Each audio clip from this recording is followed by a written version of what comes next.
pertama ialah resistor. Resistor atau tahanan. Komponen ini berfungsi untuk menahan atau menghambat arus listrik yang mengalir dalam suatu rangkaian elektronika.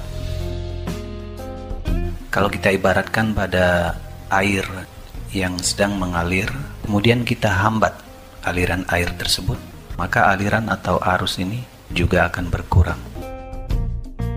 Resistor mempunyai satuan hambatan yang disebut dengan ohm. Simbolnya seperti ini. Ini adalah simbol ohm. Ini adalah simbol dari resistor yang biasanya kita temukan pada skema elektronika. Resistor disimbolkan seperti ini.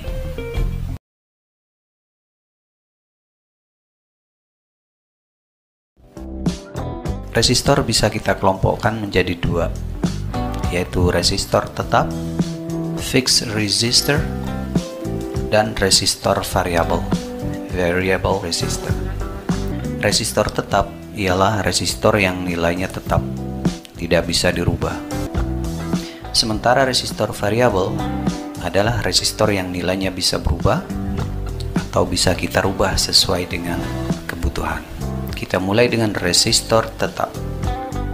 Ada beberapa jenis resistor tetap, diantaranya ialah resistor karbon atau komposisi karbon. Resistor ini termasuk resistor generasi lama dan sekarang sudah jarang dipakai. Resistor ini terbuat dari bahan karbon yang sudah diberikan campuran tertentu untuk menghasilkan nilai resistansi yang diinginkan.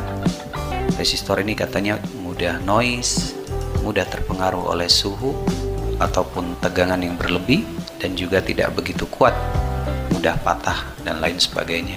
Dan di samping itu, karena sudah ada resistor-resistor yang mempunyai karakteristik yang lebih baik daripada ini, sehingga resistor ini sudah jarang digunakan. Tapi masih ada. Anda bisa mencarinya di toko spare part elektronika. Selanjutnya, resistor karbon film karbon. Yang ini sudah lebih bagus, walaupun bahannya masih karbon, tapi sudah didesain agar lebih kuat. Karakteristiknya sudah lebih bagus daripada resistor yang sebelumnya tadi. Toleransinya juga tidak terlalu besar, sekitar 5%. Resistor ini sangat populer, sampai sekarang ini paling banyak digunakan. Berikutnya ialah resistor metal film, tapi sudah menggunakan metal, menggunakan logam, sehingga lebih bagus lagi nih daripada yang resistor karbon film tadi. Pasti lebih tahan terhadap pengaruh suhu ataupun tegangan tinggi, dan toleransinya juga kecil, sekitar 1%.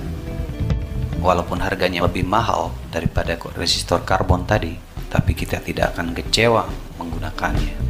Oke. Berikutnya, resistor kawat.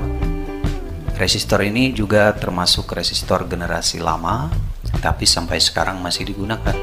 Resistor ini dibuat dari lilitan kawat, sering dipakai pada rangkaian-rangkaian yang berdaya tinggi. Dan resistor ini juga tampil dengan bermacam-macam model.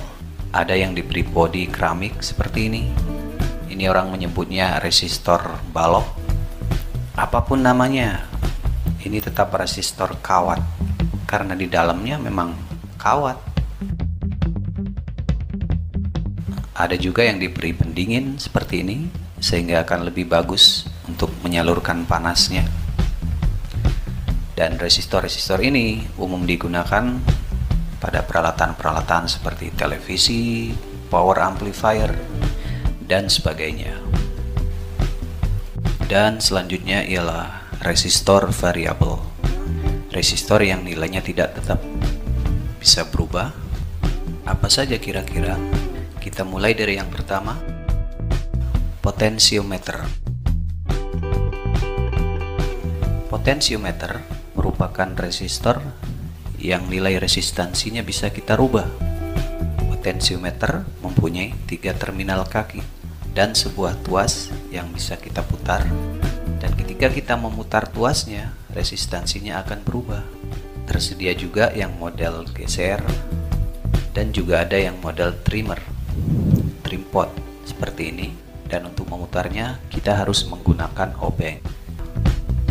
Potensiometer sering kita temukan pada peralatan-peralatan elektronik, terutama peralatan audio, digunakan sebagai pengatur baik itu volume audio maupun equalizernya. Oke. Selanjutnya rheostat. Rheostat juga merupakan resistor variabel yang nilainya bisa kita rubah, dan ini mirip potensiometer, mempunyai tuas yang bisa kita gunakan untuk mengatur atau merubah nilai resistansinya. Tapi yang ini menggunakan kawat, jadi wattnya lebih besar, bisa digunakan untuk mengontrol peralatan berdaya tinggi seperti untuk mengontrol kecepatan dinamo atau motor, atau untuk mengatur redup terangnya lampu, bisa kita gunakan ini. Rheostat juga ada yang berbentuk rotari ataupun yang trimmer. Oke, selanjutnya termistor. Termistor ialah sejenis resistor yang nilai resistansinya bisa berubah karena pengaruh suhu. Ada dua jenis termistor, yaitu jenis PTC dan jenis NTC. Yang jenis PTC, resistansinya akan naik ketika suhu juga naik. Sebaliknya, yang jenis NTC, nilai resistansinya akan turun ketika suhunya naik. Nah, oleh karena itu, resistor ini atau termistor ini bisa digunakan sebagai pengontrol peralatan yang berhubungan dengan suhu.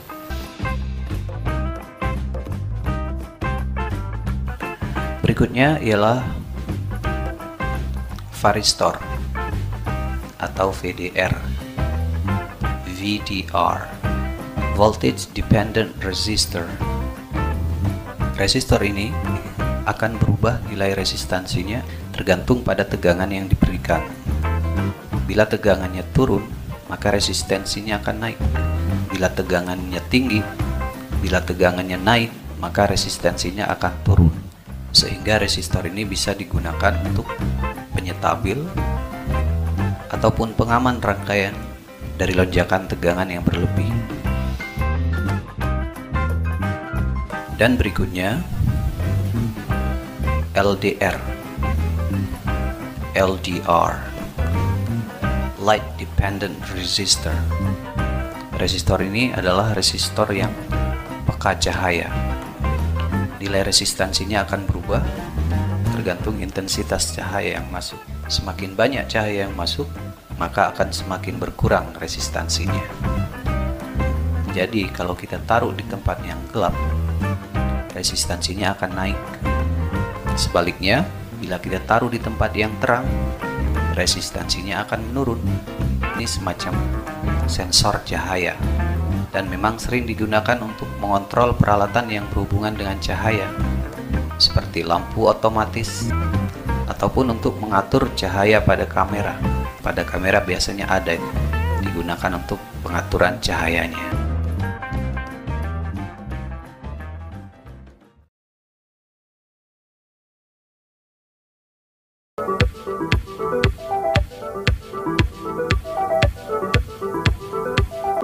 Kapasitor, yang biasa disebut dengan kondensator, adalah suatu komponen elektronika yang berfungsi menyimpan energi dan melepaskannya dengan cepat.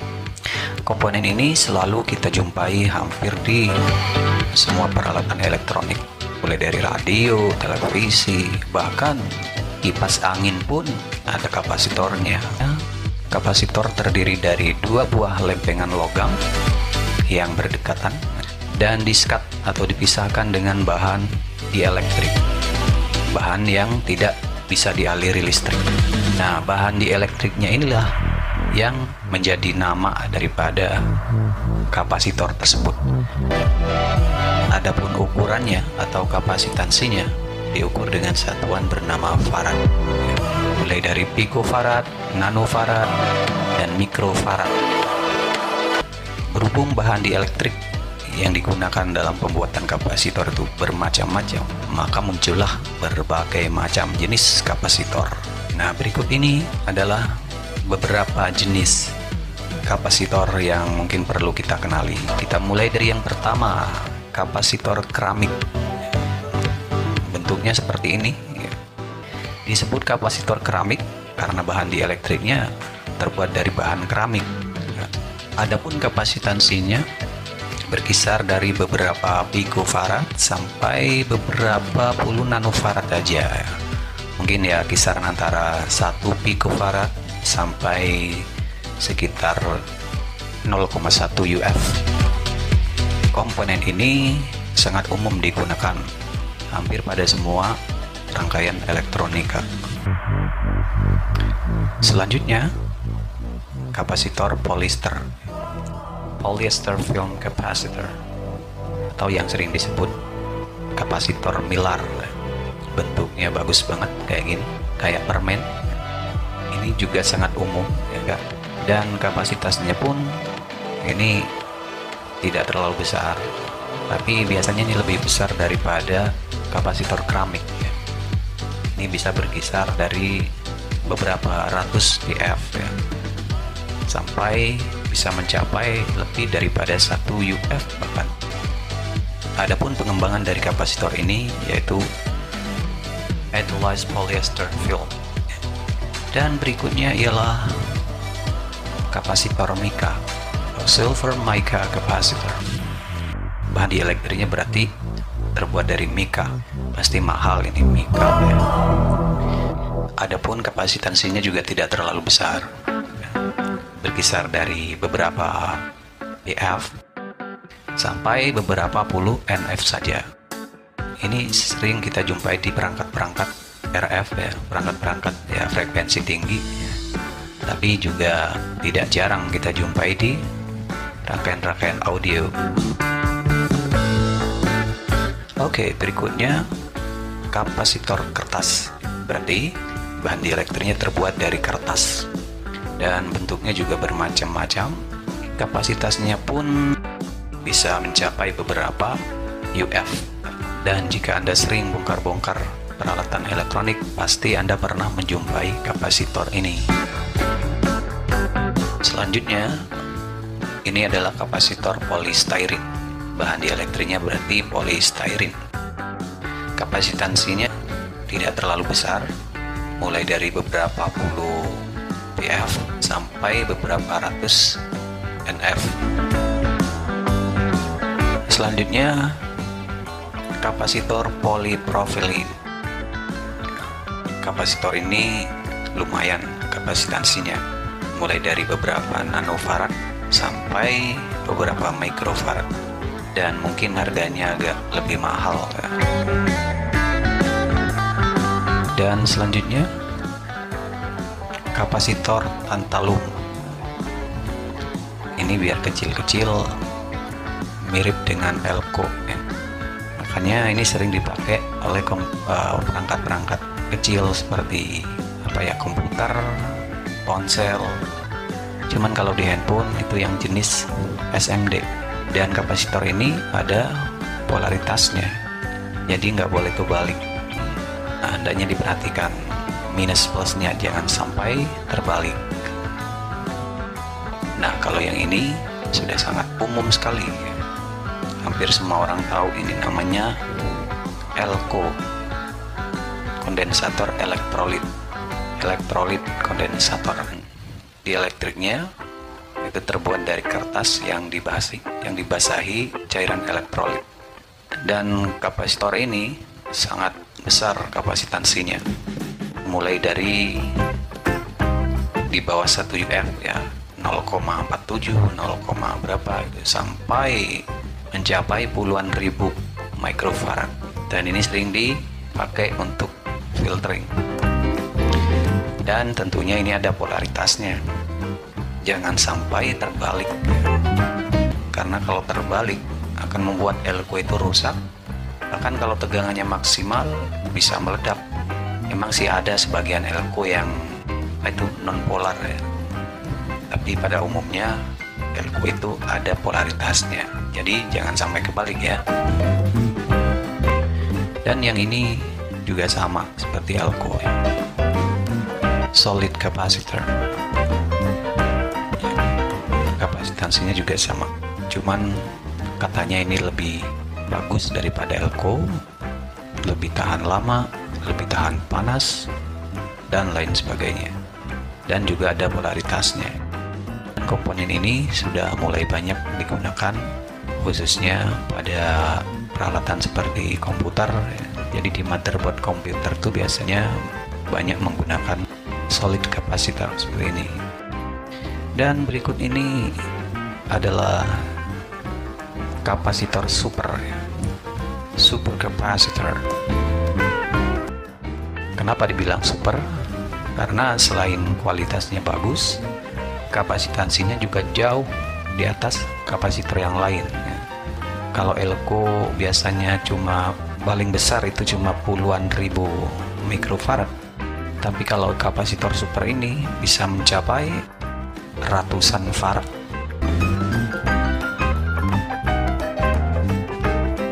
Dan satu lagi, ini kapasitor variabel. Dan kapasitor ini adalah kapasitor yang nilainya tidak tetap, jadi bisa berubah-ubah, bisa diatur. Ketika kita memutar tuasnya, maka kapasitansinya akan berubah. Dan ini ada dua macam, yang satunya besar, yang satunya kecil. Yang besar ini sering disebut dengan Farco, dan yang kecil ini muternya harus pakai obeng, tapi sama fungsinya ya, yaitu ketika diputar kapasitansinya berubah. Dan kapasitor ini sering dipakai untuk sistem tuning gelombang radio.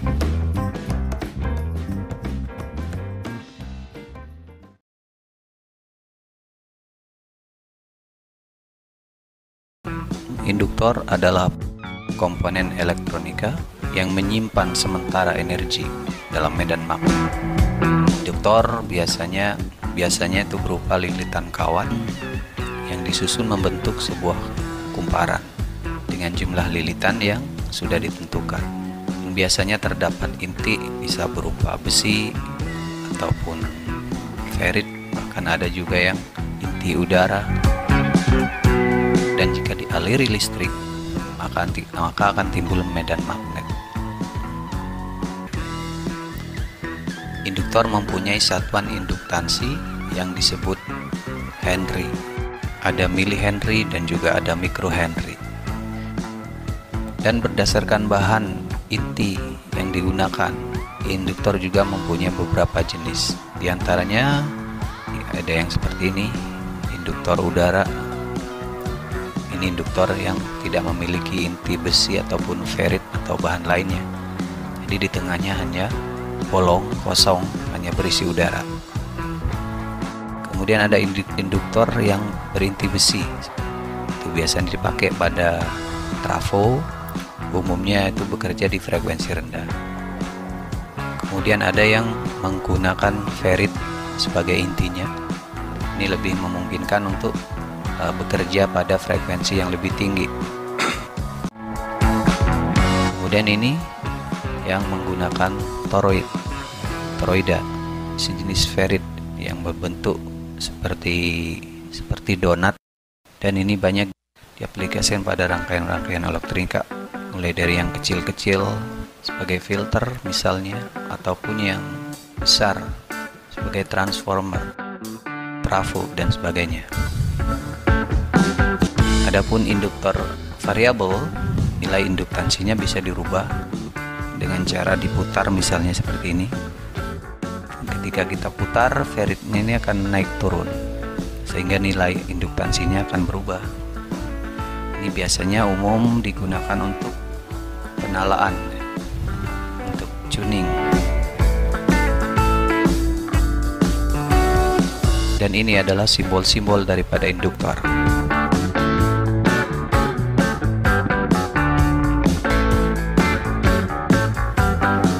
Induktor bisa dimanfaatkan untuk berbagai keperluan. Banyak sekali fungsinya. Kita ambil contoh misalnya sebagai filter, karena bisa menyaring frekuensi tertentu. Contohnya pada speaker. Dalam speaker box biasanya kita sering melihat induktor dan ada juga kapasitor. Kapasitor akan mudah sekali melewatkan frekuensi tinggi. Nah, berbeda dengan induktor. Induktor ini kebalikan daripada kapasitor. Semakin tinggi frekuensinya akan semakin susah lewat. Nah, karena itu sering digunakan untuk filter frekuensi rendah. Jadi supaya frekuensi tingginya nggak ikut masuk, biasanya sinyal dihubungkan ke speaker melalui induktor. Karena semakin rendah frekuensinya akan semakin mudah lewat, dan semakin tinggi frekuensinya akan semakin susah lewat. Selain sebagai filtering, induktor juga bisa sebagai penghasil medan magnet. Biasanya itu diterapkan pada peralatan-peralatan seperti motor listrik. Di dalam motor listrik itu kan ada kumparan. Kumparan itu juga termasuk induktor, penghasil medan magnet. Pada relay, pada speaker, mikrofon, dan lain sebagainya. Juga ada yang diterapkan untuk pembangkit frekuensi, seperti osilator pada rangkaian radio. Nah, selain itu, induktor juga bisa difungsikan sebagai transformasi arus. Misalnya trafo contohnya, pada trafo itu juga terdapat kumparan, dan masih banyak yang lainnya. Induktor mempunyai bentuk yang bermacam-macam. Ada yang dibentuk seperti resistor kayak gini, ada juga yang dibungkus kemudian diberi kaki seperti ini. Ada yang SMD kayak gini, kecil banget. Itu biasanya bisa kita temukan pada perangkat-perangkat kecil seperti ponsel, komputer juga ada. Komponen berikutnya ialah dioda. Dioda adalah salah satu komponen elektronika yang fungsinya ialah mengalirkan arus ke satu arah saja. Bentuknya seperti ini dan simbolnya seperti ini. Nah, ya, arah panah ini menunjukkan ke arah sinilah arus akan dialirkan, dan arus tidak akan bisa mengalir dari arah sebaliknya, akan diblok. Seakan-akan seperti ini.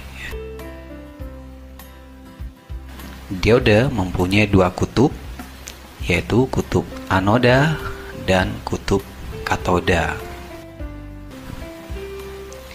Fisiknya seperti ini. Biasanya bagian katodanya ditandai dengan garis atau gelang. Nah, ini namanya dioda biasa, dioda umum atau dioda normal. Sekarang kita coba hubungkan sebuah dioda dengan posisi kutub anodanya ke plus, kemudian kutub katodanya ke minus melalui sebuah lampu. Jika kita tutup saklarnya, maka arus akan mengalir dan lampu akan menyala karena kita sudah memasang atau memposisikan dioda dengan benar. Coba sekarang kita balik posisi diodanya. Nah, kira-kira kalau saklarnya kita tutup, akankah ada aliran listrik? Nah, tentunya tidak, karena kita telah memasang dioda dengan posisi yang salah ya. Jadi seakan-akan arusnya itu menemui jalan buntu, seakan-akan kalau digambarkan kayak gini.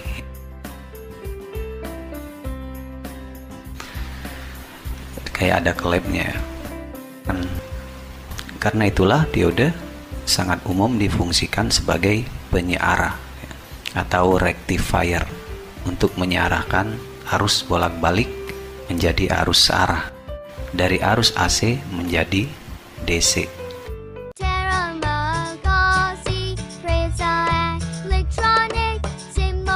Belajar bareng Prayitsa Elektronik.